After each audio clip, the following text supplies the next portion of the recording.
Hi, everyone, and thank you for joining us at the ninth annual Startup Boston Week. So, our mission with this conference is very simple to bring together the entire startup community across every industry, department, and funding stage. My name is Lakshmi, and I'll be your host today.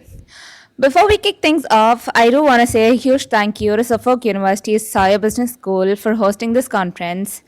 They've been providing the space in kind for the last 3 years because of their deep commitment to Boston's startup community. And if you're interested in exploring entrepreneurship, they have a variety of programs in the fifth floor in Vendor Hall, and they'll be able to support your journey.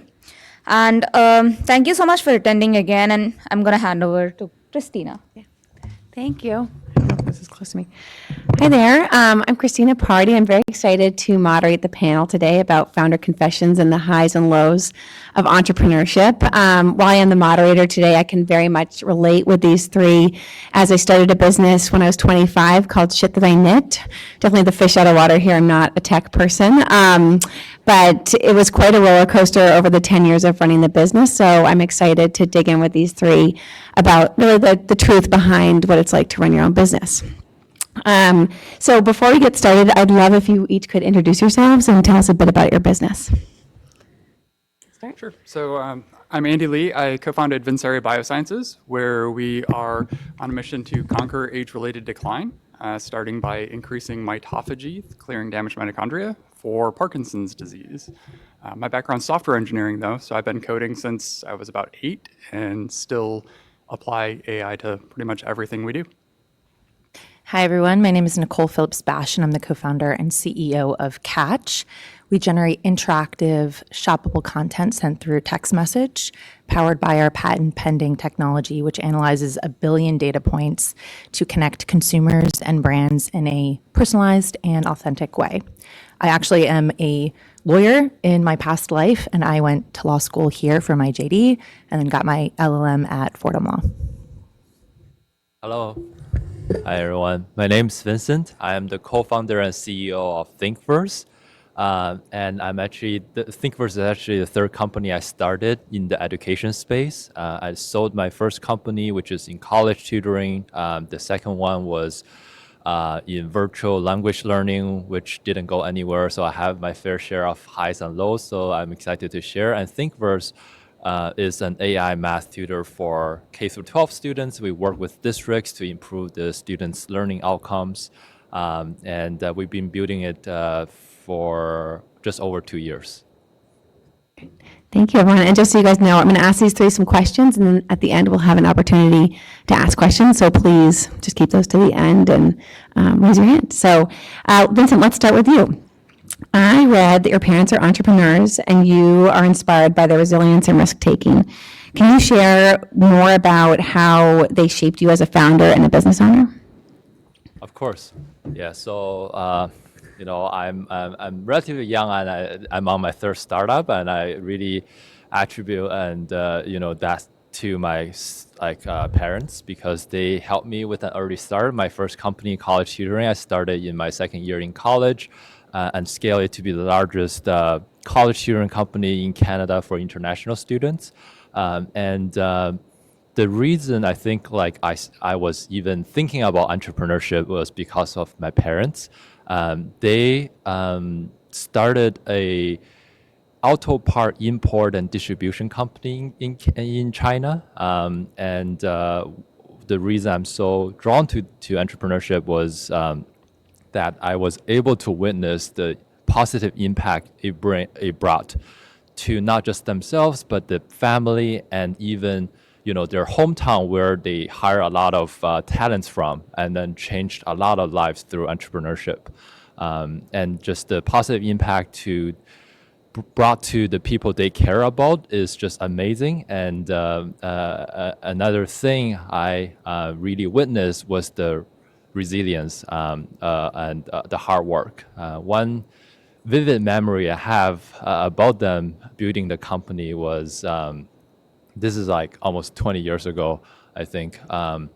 They worked probably almost for 10 years on this auto part distribution company, and their warehouse caught on fire and burned down everything to ground zero. and it's devastating, years of work, lots of money. But what I remember about them was, after the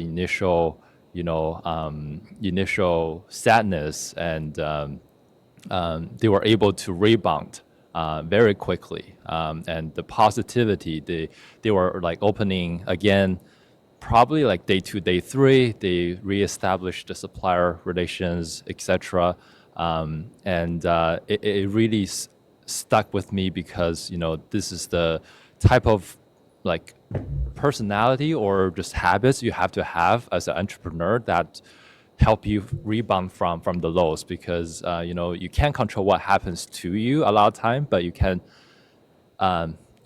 control how you react to those instances, and that's what I learned from them. That's so great. I remember one time someone asked me, what's the hardest part of running your business? And I was pretty early into it, and I was like, oh, it's not that hard. And my mom turned to me and was like, what? You cried so hard yesterday. What are you talking about? And I think sometimes it takes like having that rebound ability and just sort of blinders on, a little bit of delusion really helps at times. Not saying your parents are delusional, I am, but speaking of resilience, you have started 3 businesses. I've started one. I feel like it aged me 100 years, so I'm very impressed. And I'm just curious to know from you, can you share a story about a time where you really felt like quitting and you didn't? What made you push through and keep going? Yeah, I can think of an example from every business almost. I'll be quick. So Yeah, please share.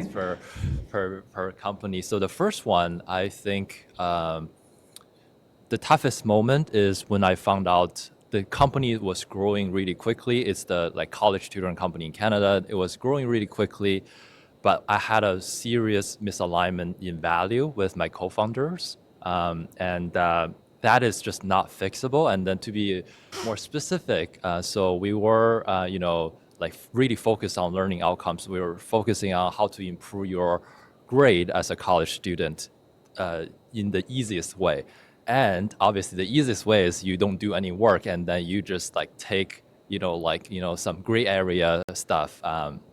And it was like a very, I would say, fierce competition in market, and everyone else is doing some shady stuff, and my co-founders are, very, they really want to follow that to remain as the market leader, and I get them, but at the same time, I just know that it's the wrong thing to do, and so the learning there is actually for that instance, I actually quit. They raised some money and bought me out, and I just thought the lesson learned is who you start a company with is almost like who you are married with. It's just nothing you can fix in terms of the values. Just be very cautious about the co-founder choices. And then the second business was the online virtual language learning company. And then the lesson learned really is, the toughest moment is when we were hit by how high the CAC is, the customer acquisition cost is, and we just underestimated. I know probably Nicole can speak more about it. I would recommend the number one thing you do as a consumer founder, consumer business founder, is check and experiment with how high your CAC is, especially when it's through Facebook or Instagram. Those are crazy. For our instance, we our 1 year whole earning is about $1,200 from a parent, and we had to pay about $800 to $900 to acquire a paying customer. So it was very quickly we realized it was not sustainable, but we already invested half a year or almost a year of work. So that is really a time when I was hit hard and thinking of quitting. And then now I think building Thinkverse, we're now we raised a pre-seed round, $1.5 million last March, and that was almost the toughest thing I have to do. in my life, and I was constantly rejected by investors for different reasons. It was about 60 to 80 conversations, or 80 conversations with probably almost 60 investors. And while you're trying to build a product, you're trying to get traction, you have to, get a lot of no's, like 3 no's per day, pretty much. And I thought I had a pretty good background. I was, a serious founder. I graduated from Harvard Business School, but it's still very hard. So just to, I say, looking back, be prepared with tough times, but just be positive, and you'll get through. You just mentioned that picking a co-founder is like a marriage. It's also sort of picking a marriage with an investor. How did you think about that in this most recent round? I guess it's been maybe too early to see the true colors come out, but what went into that thinking? Yeah, so I was pretty lucky, I think, for my pre-seed investors. They are very founder friendly in the sense of they're not pushing you to grow. They're not like, they don't want to get involved unless you ask them to. I think usually the first round investors are pretty much like that, at least like for me. I know some angel investors can be a little bit more involved, but for us it's institutional. So, but we were trying to, like, at the end, obviously when we had the choice, we were trying to look at their past record of, like, have they done education technology before, which is very different from any B2B SaaS, and talking to some portfolio companies that they got involved, etc. And making sure they're not just like, oh, you need to grow. Do you have any strategies when you get all those no's, like anything to make you happy at the end of the day? Anything, would you go for a run or watch a movie? What do you do? Yeah, I think the number one thing changed for me, maybe like 20 calls in, was I obviously recognize that's the reality, and recognizing that you see all the like fundraising stories on LinkedIn, that's all shiny, but the ugly truth is it's very tough, and you should expect to talk to, let's say, 80 people to close the round, and it's at the end it's just a numbers game. Have I got my numbers in today? It's not about the result. Don't focus on the result. Focus on just get the reputation in, and if like achieving your goal is not to say you get a yes today. It's about, like, can I get 5 conversations today? And obviously learn from all the 5 conversations, even just a little bit. So you're thinking of, like, I'm not wasting my time, but like spending time to sharpening my skills, talking to investor every time I get to practice with them. So I guess that sort of growth mindset changed my my attitude. Okay. That's such great advice. Not to be too cheesy, but you've gone to Harvard Business School, you've started 3 companies, you just raised $1.5 million. You're really an example of the American dream. What does success mean to you now that you're in your current position, and how has that possibly changed since starting Think First? Great question. I think, like, something changed and something didn't change. I think the thing that didn't change is still the idea from my parents and witnessing them building a company, which is the impact of entrepreneurship is really the impact you can bring to the people you love and people you care about. Either it's family members, yourself, or a group of people, a group of customer, a group of users that you care about. What changed for me is the scale I want to make an impact is constantly growing. From initially, it's focusing on my own financial freedom, or just like changing the living situation, etc., to now thinking about why not change millions of lives through a company, and in our case is think first, changing millions of students' learning outcomes so that they get better opportunities in their lives, just like what I did as a young student, where a tutor changed my life. We believe the AI math tutor can change a lot of lives who cannot afford a tutor, but still with the AI tutor they can benefit from the same personalized learning I was able to enjoy. Yeah, so I'll just live with that. Entrepreneurship to me is the freedom to make a positive impact to the people you care about. Great. Thanks, Vincent. All right, Nicole, move to you for now. Vincent mentioned that picking a co-founder is like getting married. You started a business with your sister. Yeah. If I started a business with my sister, I think I'd show up to meetings and she'd be wearing all of my clothes. So that would happens. be my problem. Maybe that's happened, yeah. But it sounds like the struggles go beyond that, or not struggles, but there are different types of struggles where you've experienced the perception of siblings working together when it comes to raising money or entering deals. Can you explore on that and talk about that? Yeah, that was such a good tee up because I think so I started a company with my sister who is, I'm one of 5 girls, and she is the younger, I'm in the middle. She is the complete opposite to me. She just loves all the things that I absolutely hate. So I always knew she would be the perfect partner to me. Her brain just thinks totally differently than mine does. And I thought, like, how great is this? You know, I've grown up with this woman. I know how she thinks. I know what triggers her. I know how to communicate with her, and I can, tell it to her straight. And then, an hour later, we're laughing over cocktails. But when I went out to raise from angels and VCs, I was so surprised to hear that almost right off the bat, especially institutional investors, it was almost like they printed out a checklist that everyone was using the same one. And it was like, oop, family co-founders, no, we don't invest in that. And I was like, well, why?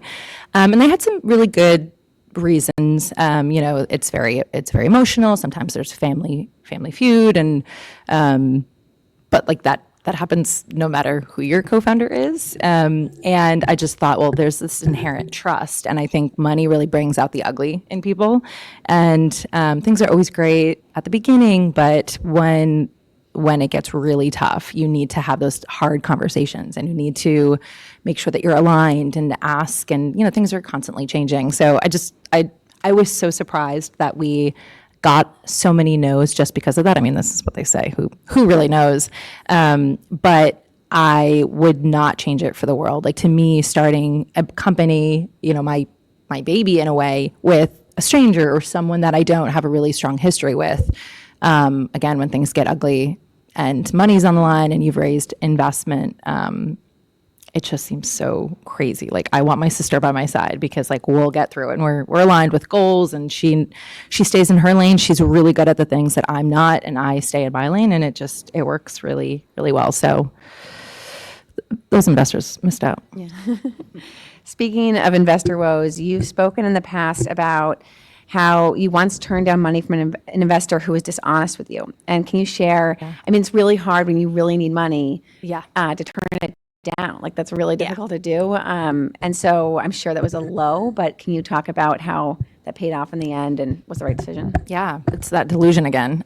So quick story, it was our first big check. I think it was a $150,000 check. And there was this group that we had numerous conversations with. This is just before COVID, numerous conversations with, both in person and online, maybe 6 or 7. And really got to know them and had great conversations, and we were very excited to bring them on as partners. One thing that they had mentioned in a couple of conversations was that they have a lot of connections to dev shops and engineers. At this point, my sister and I were literally texting members from our own phones. That was our product at the time. So we're we need tech, and we are non-technical founders. And so I don't know what it was, maybe the legal background lawyer in me, or maybe I just had this gut feeling, but just before we were about to sign the docs, I looked at their business, and looked at their subsidiaries, parent companies, annual reports, and I found that the parent company to this group was the dev shop that they had mentioned. And I was like, that's weird.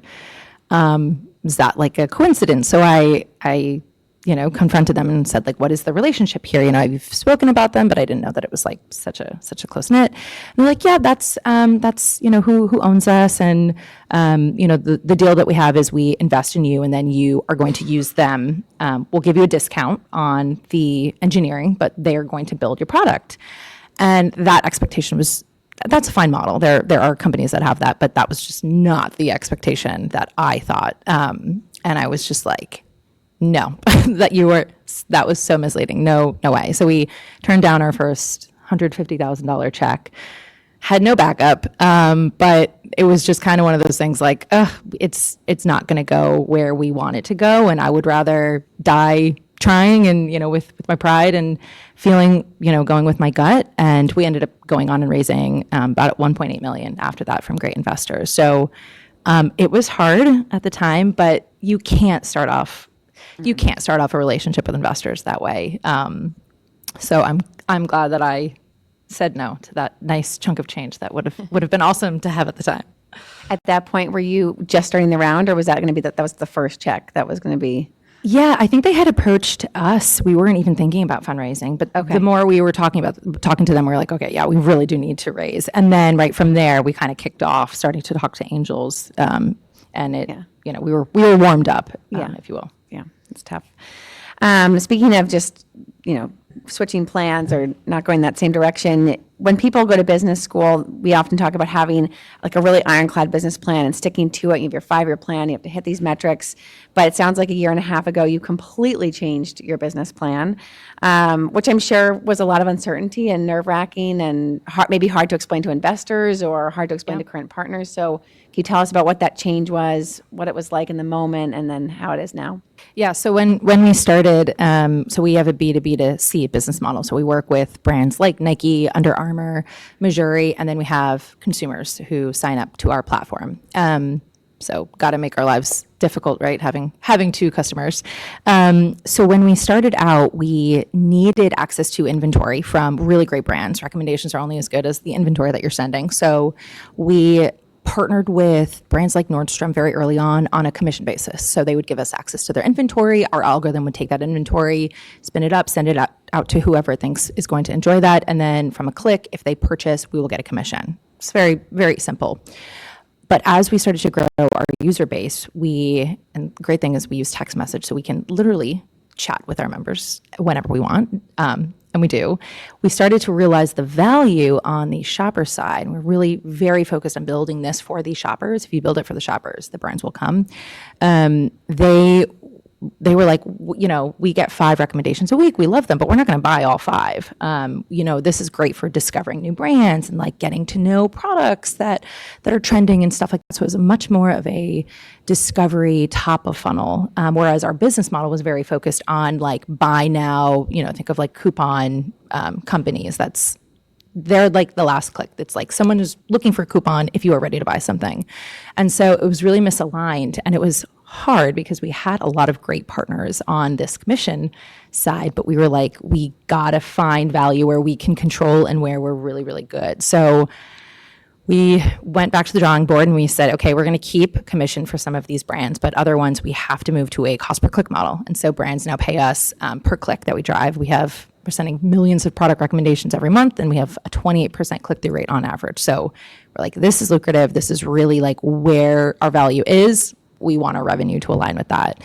And so imagine going to Nordstrom and being like, hey, Nordstrom, we're driving thousands of clicks a month that you're not paying for, but like now you have to pay for them. It's like very, very hard conversation. I was successful with Nordstrom. I wasn't successful with some brands, but then any new brand coming on, that's a business model that we have today. And we hit profitability at the end of last year. So it was a very good switch. I think though, as a founder, you really have to be resilient. Like for example, AI is totally upending the marketing world, right? SEO is kind of dead. Now it's, how do you show up in chat algorithms and show up in searches that way? So I think you have to be flexible and know what's going on, because the people that I'm selling to in the marketing department of these brands, they're thinking about what's going on, what's changing. And if you are just like, no, this is my business plan, I'm going to stick with it, maybe it will work, but often not, especially if the industry is wildly changing. So, yeah. Was there anyone in your team or on your investor side or in your family who said, don't change, like stay the course? Or I think we're fortunate to have really good backers and investors and partners that when you explain it, they're like, okay, so, a lot of them actually worked with us on like, what does the model now look like? What are the levers we need to pull? And actually, to be honest, once we got past that, then our investors were very excited because now we were generating some serious cash. And so thankfully it went that way. But yeah, it's always hard, sending out those updates being like, hey, so we're going to totally change this thing. But we're very lucky. We have a great community. That's great. Not to completely switch gears, not to single you out as the female on the panel, but I know you're a mom and I'm also a mom, and I know how hard it is to run a business with little kids. For instance, I took a 6-week maternity leave with my second baby. I had a baby during Q4 of a very seasonal business. I just felt like I had to get back to work, and I don't recommend doing that. So do you have any challenging moments you feel comfortable sharing about being a founder and a mom of a young child and everything that goes into that? If you are not a mom or if you don't have kids, you have so much time and you don't realize it. So just like get shit done, because I thought that I was busy until I had a kid, and now I'm like, what was I doing? Oh my God. I think it kind of pressured me to be so focused. Yeah, it's crazy. Like women are just amazing. But it made me really focus on, okay, I have like half of the time now that I did before, and I can only invest in the things that are really going to drive this business. So now, whereas before I'd be like, oh yeah, this is a really cool feature. Let's explore that. Now it's like, if that is not driving user growth or driving revenue, like, no, it's out. And maybe if we have time afterwards, but we need to focus on this and get to that inflection point where, the flywheel is just going, and then we can do some of this fun stuff. So I actually think it was really beneficial to the business and like really, really focused us. But yeah, again, you have so much time and you don't realize. It's crazy. What did we do before? What did we do before? What did I do at night? Before you go on, Christina, you have to tell us, because you built an amazing business and you closed a licensing deal with the NFL and the Olympics for Shit That I Knit. I think I personally, I'm sure other people would love to hear, like, how did you do that? That's amazing. Sure. Nice to flip it over to me. Yeah. So I started this business called Shit That I Knit. It was we could probably tell by the name, it was sort of a joke to begin with. I love to knit. My sisters made fun of me and said, you're a loser. You should start a website called Shit That I Knit. And so I did. And so a few years into running the business, I was selling knit hats and mittens and things like that. I met the head of USOPP Apparel at a pop-up shop I was doing. He was coming home from a brunch and swung into our store, and his friend told me who he was. And so I had no business at all taking his card and saying I'd follow up with him. I had an idea. And I stayed on him for 4 years, this poor guy, Peter. And I just would check in every couple of months and tell him I'm still doing things and send him pictures of ideas we had for Team USA beanies and mittens. And, he never said no, so I just kept on going. He said maybe the timing's not right or whatever it is, but I just always kept coming back. And so as we got closer and closer to the Beijing Olympics, really what happens in licensing is they have to get the bigger deals in first, not the Shit That I Knit deals. So they had to solidify those before they could possibly even entertain this idea. But once they had those in, it was pretty darn close. It was like August, and the Olympics were starting that winter. I got the yes, and so my team very quickly scrambled to produce thousands of beanies and mittens and send. I personally DM'd every single athlete that was going. I felt a little bit creepy. Olympians are really young, and so I'd be like on my couch, like DMing these 16-year-olds, like, will you ask your mom if it's okay if I send you a hat? And so, because they didn't give us like the list, like I was such a small partner, so sent those all out to them, and they weren't technically supposed to wear them in the Olympic Village, but because they were cute and nice, they all did. And so that went really, really well. We got great national press, and it opened my eyes to just as a small business, hitching your wagon to a much bigger organization can really drive growth. But it was also kind of scary because comping that kind of bump is really difficult. And I was like, we have to have something the next couple of years to keep up with this. The Olympics only over 4 years, we need more. And so I very brazenly emailed a friend of mine whose family used to have a very small ownership in the Bengals. I know nothing about football. My husband played football in college and has been dying for me to care about football. But I really didn't and don't. But but she said, "Oh no, I'll connect you with so and so." And so I email with this woman, and she shoots me right over to the NFL. And I thought this was going to be like a polite meeting, and it was actually like a real meeting with the NFL. And I was like, "We can make hats for the teams that are colors that they wear." And but they really liked the idea, and I think it was really during the Taylor Swift boom where they're capitalizing on female fans. And so again, like you got to wait for the bigger deals to come in, and so it was like 47 brand New Era and Shit That I Knit on the hat lineup. And very quickly had to go down to my team in Peru who was producing all of our products and get all these patches and figure out. Wow. And my team had to sort of figure out like which teams would do well, like which teams would go to the playoffs. We'd all sit there and be like, what are we doing? Like we don't. Playing fantasy. Yeah, like we had a fantasy team. We did try to figure that out. But it was really difficult to figure out, who's going to make it beyond a certain date, because if we have a million of these hats, then they lose, then no one's going to buy any more of those. Like the Giants were a pretty big disappointment for me a few years ago. But those deals were really important to us. I actually sold my business last summer, and it was really because of those licensing deals that had like the most value. So even though it was a ton of work and definitely put a lot of stress on the business as a whole, because we were focusing on a whole different customer base. Talk about switching your business model. I'm going from like just like fun hats and ski and opera to like Eagles versus Chiefs, like wow, like and being really into that. So it was a very different world, but a lot of fun. And I did follow football for a while, and I've since fallen off. But I'll be there for the snacks. All right. Well, thank you for letting me share. Andy, I'm excited to ask you some questions. When I saw Andy's profile, I got very nervous. I fully failed biology in high school, and I don't understand what he does. But I very admire what you've done, and I also am very intrigued by the idea of people looking at someone like you and saying he's an overnight success, and then reading that you've been building this business for 6 years. Prior to that, you started a business called Neuro Initiative. Can you talk about finding success right away, or was there a milestone where you felt like things were really starting to click into place for you? Yeah, I mean, every overnight success is a decade in the making, and biotech is a long road, so it typically takes about 10 years from an idea to clinical trials, and then another decade before a drug gets approved.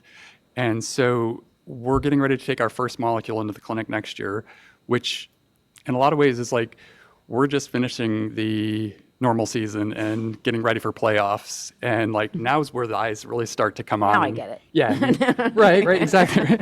Now we have to like really work and pay attention and go.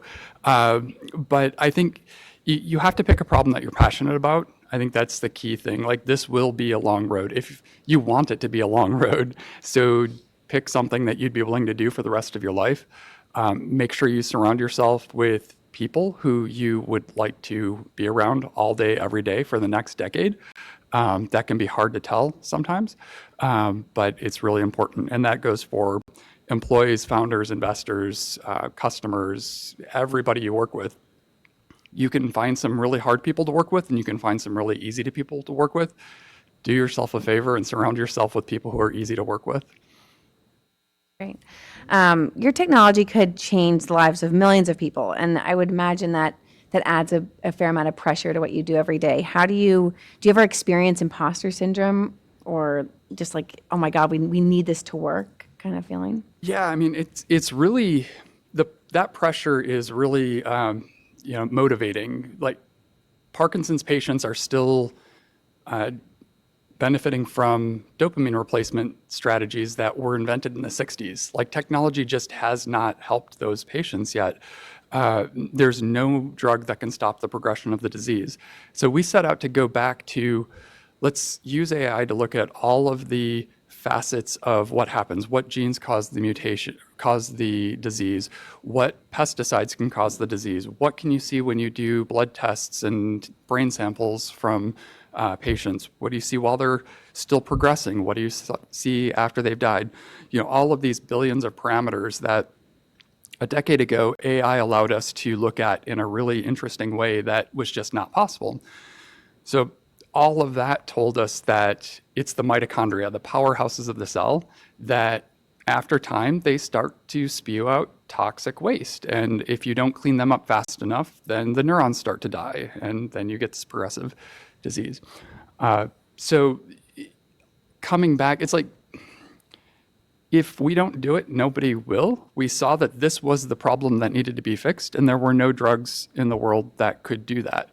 So we really committed to, okay, we're going to figure out the chemistry, we're going to get a molecule, and we're going to get it to patients. And so that's the track we're on.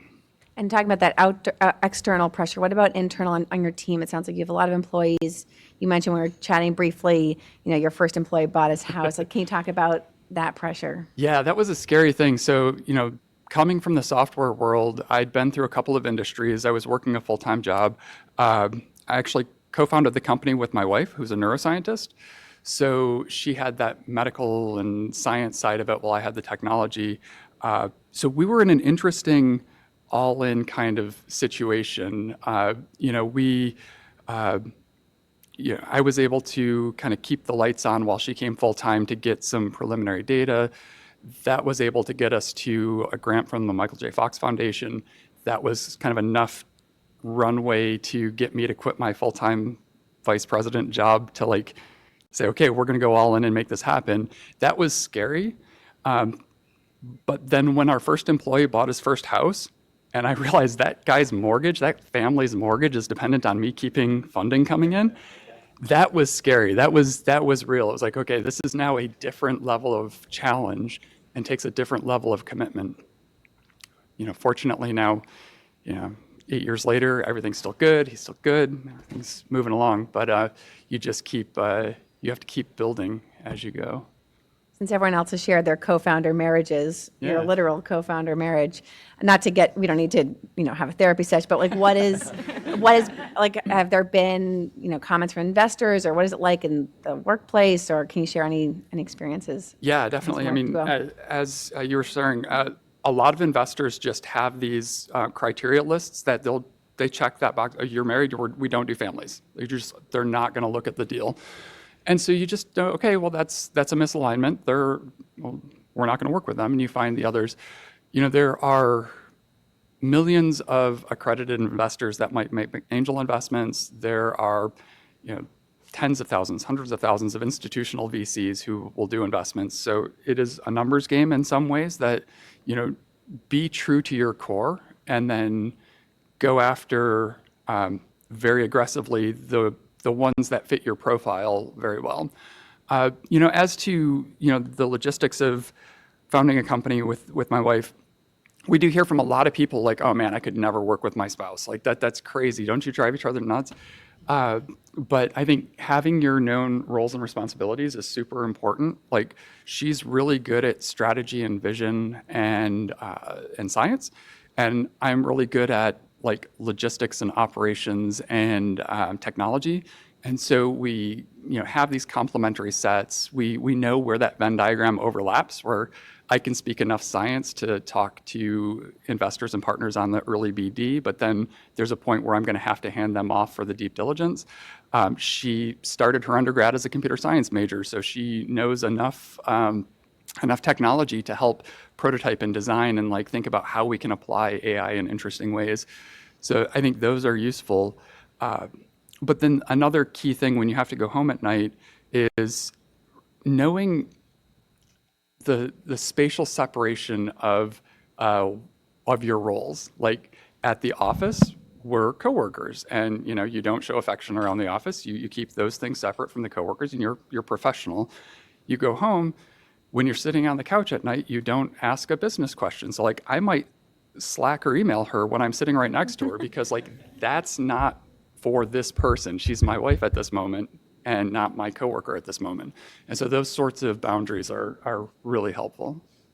Yeah, I'd imagine that's hard to turn off. It takes some good having those parameters. It can be. And, as with any startup, there are times where you're working, 16, 20-hour days, 7 days a week, and there is no other part. And, that breaks a lot of marriages sometimes when the founder is in the weeds of the business like that and their spouse is just doesn't get it. Mm-hmm. Well, in this case, we both get it. She gets it. Yeah. She's so grateful that I'm also in it with her and I'm the same that. I can't imagine pushing this hard without having that joint commitment. That's really nice. I love a quote by Oprah, like that you can only run your own race, and that you shouldn't like look at the side; it's going to slow you down. And I would imagine being in Boston, surrounded by so many other pharmaceutical companies and biotech firms that are all racing to a similar solution or the same solution or something different. How do you deal with the comparison game, and how do you stay focused?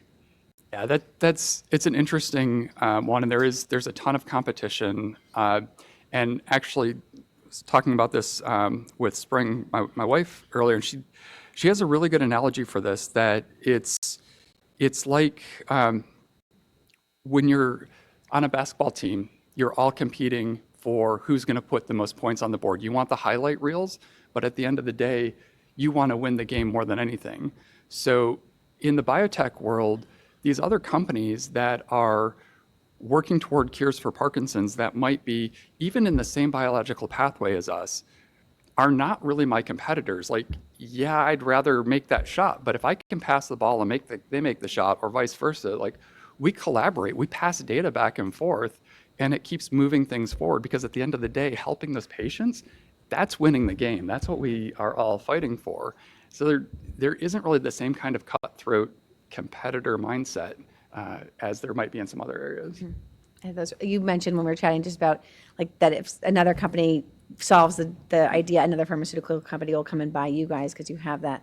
Yeah, from a That was pure really business fascinating. perspective, Yeah, yeah, yeah. that's another big piece of it. If you look at drugs that have been approved in the world, statins, Lipitor was huge, and then there were like 10 years of every pharma company acquiring somebody else's statin that they could try to get a little more efficacy or a little more, less upset stomach when you take it or whatever the thing. GLP-1s right now, semaglutide, Wegovy, all these, there were the first big ones from Novo and Lilly, and now like everybody is trying to get their hands on a little bit better one, or even just one that they can sell themselves, because the markets in these are so huge. We're rejuvenating mitochondria, which we came into for Parkinson's disease, but this is a core mechanism that declines with age.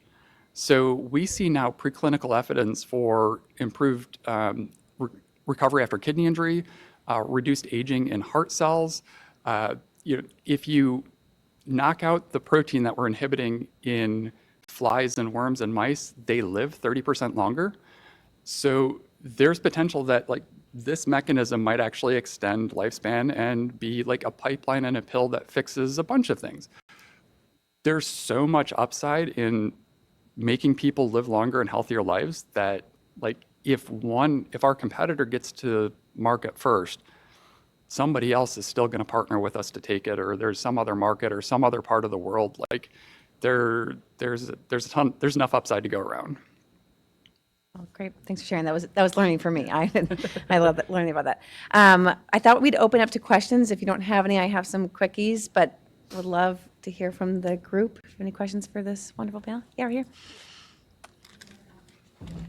Oh, looks like we got a mic. Oh, okay. Hi, everyone. Oh, sorry. No, go ahead. Okay. I'm going to come to you. Oh, sorry. Hi, everyone. Thanks so much for your time. This question is specifically for Nicole. Nicole, I wanted to know about what was the hardest thing about acquiring your first customer, and if you guys implemented, I guess, like a pilot program where you just gave the product to the customer for free for a certain time. And my second question is if, I mean, because the product is amazing, so I wanted to know if you've considered offering your solution to other industries. Great questions. So one of the things I love about our business and business model is we hold no inventory. So we have at any given point about access to 92 million products from all of our brand partners that we can recommend. Don't have to worry about any of the logistics of that. But from a user acquisition standpoint, we did our first couple hundred members were really like the non-scalable, not sexy ways that we acquired them. I used to live in Seaport. I would like table in my building, and any girl that walked by, we were only available for women. I would be like, "Hey, I'm Nicole. Like, please sign up," and they'd be like, "Go away, you're scary." But you get some people who just like don't want to say no, and then you start to learn. So we did a lot of non-scalable things. We did end up launching a college ambassador group, which was awesome. That was like 3 years ago, and some of those women are still super users on the platform. So it actually helped us hone in on who our like niche female is for that target audience. Now our acquisition strategy is a little bit different. We've brought on a mega influencer as an investor in our business, so she helps us with sort of the social strategy. We actually use our own algorithm data to generate and spin up like real-time trending products in our ads, and our CAC is like just over $1, and sometimes we make that back in like the first day that they're on. So all very, very data-driven, which is just a complete different from where we started. So that's your first question. The second is, so we started in apparel because my background, I worked in-house for a luxury jewelry designer, and sort of the story about how I wanted to start this business was to solve a problem I found when shopping for clothing, specifically online. We've then expanded into accessories and beauty because a lot of our members were asking for beauty recommendations. I'm so glad that we did. We have so many amazing beauty and skincare partners. But yeah, the concept for Catch really could apply to like any good. So where we're planning on going next is opening it up to men's, home decor, electronics, health and wellness. I actually think that there's an opportunity for us to do. We have a lot of people interested in fitness and health. Athleisure is a really popular category. What are some boutique workout classes that would align with maybe what you're looking for? So we could recommend, something to wear, maybe like a supplement, and then like, hey, this studio just opened up, and help them sort of like full lifestyle. So yeah, there's a lot of places and industries that we can go. Hi. My question is going to be about, since you had mentioned having, co-founders and you related to a marriage, maybe talk a little bit about the friction that you've had in strategies on dealing with partners that, it's almost like leading to a divorce if it goes badly, but how do you deal with the friction between yourself and a co-founder if things are not in a line and you're not seeing things the same way? So, you have to find your common ground and then talk through to, the points, and then know that there is an unshakable core. Like, breakup is just not an option. So we're going to find a way to resolve this and a path forward. We both want the same thing. So, I think that's the way we've gone. I'm actually curious to hear, Vincent, you did go through a founder breakup. So, what did you learn from that maybe you would take into the next one? Yeah, I'll say. Don't hold back. I'll say I'll never start a business with my family just because my ugly first co-founder breakup, and then I think it's just like too much at stake for me, and I just know that at time it can get really tough. And interesting for me, like it's not the toughest moment that we broke up. It's the highlights of the business when we were growing really quickly, and then we found out the values are misaligned. In that moment, it's not like the hardship that we are all staying resilient and we're working towards a common goal. So I think it also draws parallel to marriage in that sense. Like if it's a tough time, you're united, and then if the things are going really good, then you start to see all the differences that you want to take to different directions. But I'll say like an early lesson will be to, there are a bunch of like co-founder matching like questionnaires that help you uncover, not just to see if you're a match, but it uncovers some different sides of the person that you're trying to work with early on, especially when you are not working with a family member. So I think I would definitely recommend going through that just as an exercise to get to know each other more in different situations. So that will be my lesson learned. Hi. First, I just want to say thank you for the shout out of mom entrepreneurs and the amazing time management. As a fellow mom entrepreneur, it's impossible. Anyhow, I'm Emma, and I do data operations and data strategy consulting for primarily female founders. And you all mentioned data at some point, but Vincent, you mentioned CAC early on, that focusing on that is really important. And Nicole, when you were saying you were, you said at the end that being data driven really came at the end for you, but I'm wondering how early really focusing on your data became relevant, especially I'm thinking when you changed your business model. A lot of what I work on with clients is sort of promoting the value of being data driven early on. So I'm wondering how that played for you and for all of you. Yeah, I'll answer that first. So it was always top of mind. I actually, when we built Catch, I looked at Stitch Fix's model as just like a good framework. And I looked at all of the data that Stitch Fix was not capturing. So for example, Stitch Fix, if you're not familiar, they send you a box of 5 clothes based on their algorithm and their stylists, and you get 1 box a month. So the feedback loop is 4 weeks, which is crazy for 5 products. I said, no way. And then you open a box and you might pick up a shirt and you might be like, absolutely not, that's going over there. You might pick up a pair of pants and be like, I like these, try them on.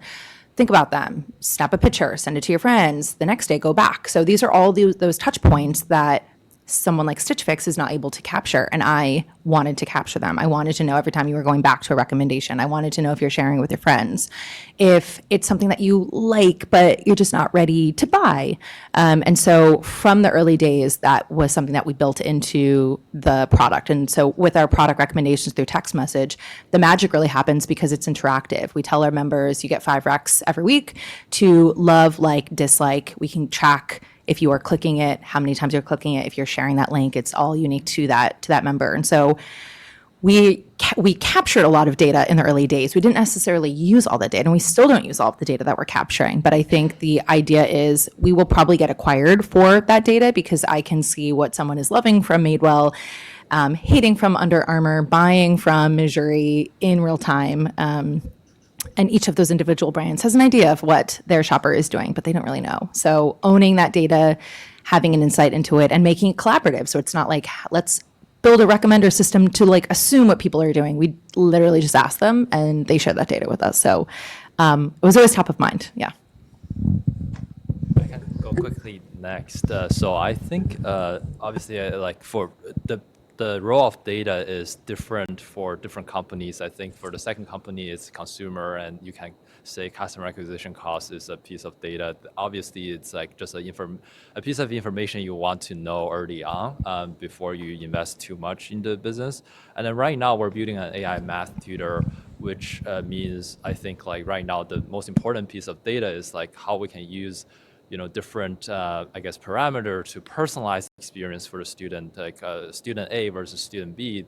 They have different preferences, the learning styles. So how can we make their like experience unique to them? And that is, see like from the student experience and our differentiation from a generic ChatGPT experience. Like because ChatGPT can be very powerful, but it just doesn't know enough about you to create the best personalized experience for you. So, I think at the AI age, access to data and being able to leverage data in your models can be a real differentiator from the overall generic or foundational model players. I'll just say everything is a system of entities and attributes and behaviors, and it's never been easier to apply data at scale. And so if you're not tracking everything about everything, you're going to lose. Hi, good morning. I am Dr. Charmaine Jackman. I'm a psychologist and founder of InnoPsych, which is a mental health consulting firm. So you talked about your stories, and I think one of the things I wanted to get your thoughts or advice on, I just recently wrote a book that talks about founder entrepreneur mental health. I think it's a topic we don't talk about enough. And I think that again, from my experience, I see people like, yeah, but, and so I'm curious, like how, what suggestions you have about how do we actually make this front and center, because the roller coaster moments are real, right? Coming into full-time entrepreneurship, I didn't even think about this as something that would happen. And so how do we help founders and entrepreneurs really kind of take this seriously, because it can have a really profound and sometimes fatal impact on founders. I don't know the answer, but I do agree. I think it is so important. My husband is not an entrepreneur, so he doesn't, so supportive, but just doesn't know what it's like. And my therapy is like calling my mom and being like, oh my gosh, I'm so stressed. And she's like, it's okay, sweetie, you're doing great. But yeah, I'm fortunate where my sister is my co-founder. She does get it. But I don't have a system in place where, I have like an advisor or a therapist that I can chat with. I think it is I think it is important. And sometimes you're just like, there's a race and you have to work so fast that you're like, my mental health, like we almost sign up and are like, you know what, our mental health is just going to suffer. That's like one of those things that we're going to give up for, building this amazing, billion-dollar company. But really it shouldn't be that way, because I think if you are in a good place mentally, you are so much more successful and happier. But I don't know the answer. I'd be so interested to chat with you after and see what your thoughts are. And I think, everybody eventually you're going to have to find a coping strategy, because like 10 years in, like the things that got you through the first year just won't sustain. And keeping a community, finding people to talk to, whether it's your family or coworkers or people around meetups, find some people to surround yourself with who do get it, who you can talk to. Find your core to recharge. For me, I have to go for a run or a bike ride like just about every day, or I start to lose my mind. Everybody has something. Maybe it's taking a walk, maybe it's watching TV, whatever it is. And the world has tons of unhealthy distractions and helpers and crutches that can get you through. Avoid those, because they will come back to bite you. They burn out fast, and so don't even start. But finding your community is, I think, probably the most important thing. I would also be interested to know from like a psychologist point of view, like what is in an entrepreneur's brain that allows you to go through those highs and lows and keep moving. I think one thing I always would like sort of kick myself for is actually not celebrating the highs enough. I think we're all so quick to just like keep on moving. Like, okay, great, let's figure that out. And similarly though with the lows, like you have to just kind of keep moving. But I had a hard time as a leader of a team, like when we'd have something to celebrate, I'd be like, yeah, but like let's just keep going. And so no, you should like go out to dinner and celebrate that big win, or do something together to raise that camaraderie. So I think it's just, there's got to be some wire missing, something going on. Again, I don't understand biology, but what is going on in an entrepreneur's brain to allow you to bob and weave like that? That's a great question. Anything else? I think we have time for one more quick question, and then we got to wrap it up. Hi, my name is Tessa Bryan. My question's for Nicole. You mentioned early on the woes of kind of not taking the check. And I was hoping you could talk us through your journey of building the technology, whether you outsourced that or brought it in-house right away, and how that evolved over time. Sure. So around this same time, we were like, okay, I think the pivotal moment was we would text our early members, and I almost sent a grocery list to one of our members that was intended for my husband that I was texting. So it's kind of like, okay, it's time. So we were fortunate, we got into an accelerator, XRC Labs, which focuses on retail technology. And from there, we spent about 4 months just like frameworking, like what do we need a data warehouse? What does it look like? Or do we build on GCP? Do we build a mobile app? We actually wanted to build a mobile app early on, but we got quotes for like $100,000. We're like, I don't think anyone wants this except for the two of us. Like, I think maybe some people, but I don't know if it's worth it. And then we ended up landing on text message, which I'm so glad we did. We don't have a mobile app now. And so that accelerator really helped accelerate us into like what we wanted to build rather than just like jumping in and building something. Then we brought on a chief data officer who was a fashion designer and an engineer. So really helped us with just like piping in again, like framework VV1, what that looks like. Then we started to bring on some engineers, first just like super fractional. Some of them have now been working with us for 4+ years. And so we kind of just like piecemealed it and just like, okay, we need to build this. Let's find someone, ask around, like an engineer that has a couple of hours that can like help us do this. And then once we started really getting going, we understood who more full-time we needed to bring on. And like I said, some of our engineers have been with us for 4+ years, so. I think that's all we have time for. Thank you three so much. This is so fascinating, and you're also great to share with us. Thank you.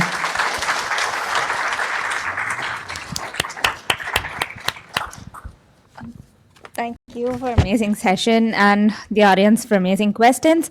The next session we have in this room is turning feedback into strategic wins at 11 a.m. And for the folks who are joining us virtually, you just don't have to go anywhere. You can just choose the next session and we'll be back shortly. Thank you.